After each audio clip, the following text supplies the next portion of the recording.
You know, it's so sad in this country when we're defeated, that we use this racial rhetoric to say that voters are racist. It's such an insult to the electorate that you're saying that they're so shallow, they're going to vote you out because of this craziness about racism. It's just really insane. It's so belittled the voters, because back when we talked about Lori Lightfoot in January, no one saw there's a possibility that she could lose. But guess what? She did. And then on top of that, days before her election, when she saw that she was going down in flames, she said, I know you're not going to vote for me, but do this for me. Don't vote at all. I mean, Adam, Andrew, are you with us yet? Are you still trying to figure out your problem? Sorry about the technical glitch. We're here. Okay, go ahead. Your response. Well, it goes to the perception thing. When you come in and you started out with your introduction there, you have this list of ethereal things. She's the first this, she's the first that. The problem is public safety is a very old issue, and it's a very concrete issue. People are either safe or they're not. Crime rates are up or down or they're not. And those ethereal things of being the first this and the first that and what her color is and what her sexual orientation is, that just does not matter to people when it's a kitchen table issue like their public safety. That's what they're going to want to know about first and foremost. This is very old. You can go back to political cartoons in Chicago from the early days of Chicago, the 1830s, 1840s. This has always been an issue, and you got to have something substantive to give the people, or they're going to vote you out, and that's exactly what happened. You know, Andrew, millions of Americans will lose SNAP benefits as more Americans go to the food banks for food. And despite Biden saying the country is doing well, why are we seeing such an increase in the numbers of Americans visiting these food banks? Yeah, it's been amazing to watch, because when you talk to economists on paper, a lot of the economic indicators are really good. Yet average people, especially working folks and below, they're still really struggling because of inflation. It really hits people hard. And we all know the famous Baldwin quote, of course, that it's very expensive to be poor. Those folks are getting hit harder and harder and harder. So even though there are some economic indicators that are really good, there's this disconnect. And of course, the politicians, especially the Biden administration, they want to accentuate the good. The fact is, the people that are working class and below, they're struggling more and more and more. And it almost like the more the government tries to intervene on it, while on the other hand saying that things are better than what they really are, it's making the problem worse and worse. And that's why you're seeing a lot of disgruntlement about people on kitchen table issues again, like crime. People paying groceries, there's no way to talk people out of. You're paying more money for your groceries. It's an issue that's got to be dealt with, and when it's not, people want accountability for it. Let me stay with you, Andrew. What do you think the government can do to change the issues of the supply chain, change the issues of these soaring housing prices? I mean, obviously the Fed has to get some of this money out of the economy. Where can Americans get some relief? I think part of the problem here is we continue to constantly look at the federal government to fix all the problems everywhere. And we have a big, diverse country. This is stuff state legislatures should be dealing with, local municipalities should be dealing with. We need to kind of get back to not just going to the federal government. I know it's a big money spigot, so everybody wants to go there first. But that's also part of the problem, because that money is going to be a one-size-fits-all in a country that has a multitude of problems. We need an all-of-the-above approach to some of this, and a lot of that's going to start at the local levels and doing the hard work in our local municipalities, our local areas, even things like county commissions and city councils, and start on that level, because they actually know the needs of their community. The more federal money is great, it's a lot of money, but it also comes with a lot of strings attached that more often than not perpetuate the problems. Adam Goodman is a GOP strategist. Edward R. Morrow, senior fellow at Tufts University, and Andrew Donaldson is a commentator with Young Voices. You know, Andrew, I read as much as I could the text message exchanges between Fox News and the host and its chairman, Rupert Murdoch, and the fact Trump alleging election malfeasance. The fact that the fourth estate knew for a fact that the president was lying, deceiving, holding the American people hostage, and yet they chose to ignore it, while board members like Paul Ryan would say, you got to get tough, you got to push back on Trump, our credibility is what matters the most. And yet, knowing that the lies were being spread like wildfire, they stood down and allowed these lies and this deceit and this further division of this country to just continue.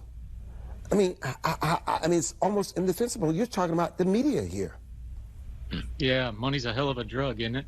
That's what this is. The news broadcast media. I know we talk about it as the fourth estate, like you say. We talk about it being journalism. We got to understand a lot of this, though, is broadcast news is a business first. It's a TV show.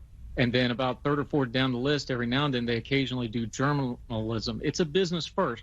And their business model to their audience, and they saw the numbers, and they're not dumb because they've been number one for a long time, was we cannot go to air with this because we're going to lose audience. It really comes down to something that's simple, and they sacrificed integrity for it. And it's a lesson that we all should be learning. Of course, other news broadcast media is guilty of this as well, but this is just such a shocking, glaring case of it. I hope we learn the lesson of this and not just compartmentalize it. I hope we apply this going forward, that we need to be very discerning of our news media, even news media you may like, even news media that might tickle your ears. Accountability starts with us, the viewers, of going, wait a minute, that doesn't sound right, pushing back. And now with this information that we got, we should be far more cynical going forward of what the news media is presenting us, even if it's something you might want to be hearing. How do we, I mean, it's one thing to be dismissive of MSNBC and CNN, that there's just about propaganda. They don't tell the facts. And then when we see this with Fox, I mean, you have one extreme on the other. How do we restore the integrity, the trust in journalism? Where are Americans to go? Andrew, I'm staying with you. Honestly, this is another one of those things, not to be a broken record on this, but this is almost like the federal money thing. We've nationalized news media so much that you get a lot of the same people after the same goal going for the same pool of things. You know, local news media has kind of really suffered. And it's another one of those things where local media is something that's more accountable because it's more responsive to its communities and build that. Obviously, national stories are harder to cover. International stories are even harder to cover that. But that was the basis and the feeder system to the national networks for so long. And now that that's gone away, the whole structure of national news media has changed.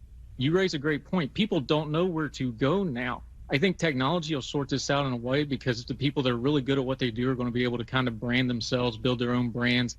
They'll be able to come together. It's going to take a while, but we're in this transition phase right now where if you just want honest journalism, you pretty much are on your own, and you're going to have to do it a la carte, and you're going to have to follow things yourself because there's not going to be a company you can trust on absolutely everything anymore.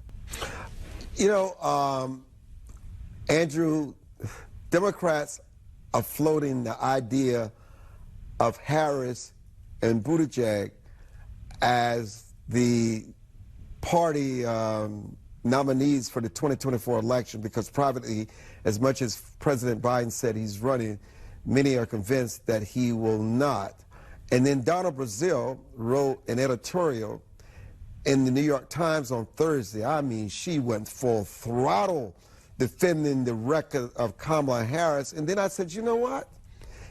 Donna Brazile's my girl. That's my friend. I said, if the New York Times is printing this editorial by Donna Brazile, that means Kamala Harris is thinking about running for president and Buttigieg as a running mate. But her party, Andrew, they're not having it. Forget about the Republicans with what they would think. They would love to see Harris Buttigieg. Let me just be honest. But the Democratic Party establishment, Andrew, is not having it. Why?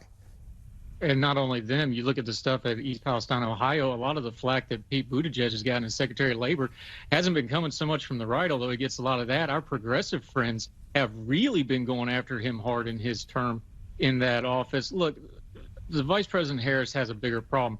It's not Republicans. It was the Democratic primary voters that found her wanting, and she didn't even make it all the way to Iowa and some other things. If Joe Biden doesn't run, the Democrats going to have a problem because I hate to put it just this bluntly, but he's not only probably their best option, he may be their only option to actually win, even with his age, even with all his other things. Wow. He put together a coalition that won. National elections are not about buzzwords and media and who gets what. They're about coalitions. Joe Biden put together a coalition, and he won the presidency. That's just how those things work. I don't see either one of those individuals able to do it, and even with them getting snipped at in their own party like this, tells you why they didn't succeed last time around and why I'm very skeptical that they're going to be around for 2024. They better hope it's Joe Biden because he's probably their best option. I get that. Andrew, where are the dark horses on the Democratic and the Republican side that's under the radar that nobody's talking about? Well, just to lay the field here, remember, Joe Biden is president. So that's all you need to know about the Democratic bench right now. And I don't mean to demean the president whatsoever. He's worked for that for, 50 years. The bench was really weak. And Joe Biden, when it looked like Bernie Sanders was going to win, the primary voters for the Democratic Party ran, not walked to the polls, and made sure that Joe Biden won that thing because they didn't want to deal with any of the other candidates that they had at their respect. On the Republican side, look, Trump is already in the race.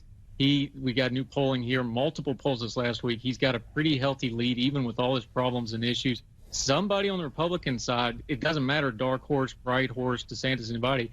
It's a one-way trip. You got to take out Trump, and you got to do that without damaging yourself enough in the primary. That's the entire field for 2024 on the Republican side. So it's really those two simple things. It's Biden or you're in trouble, and somebody's got to take out Trump or it's Trump again. Well, I got to tell you, it was worth getting through your technical difficulties and hear what you had to say. You really had a lot to say. We really appreciate having you on today.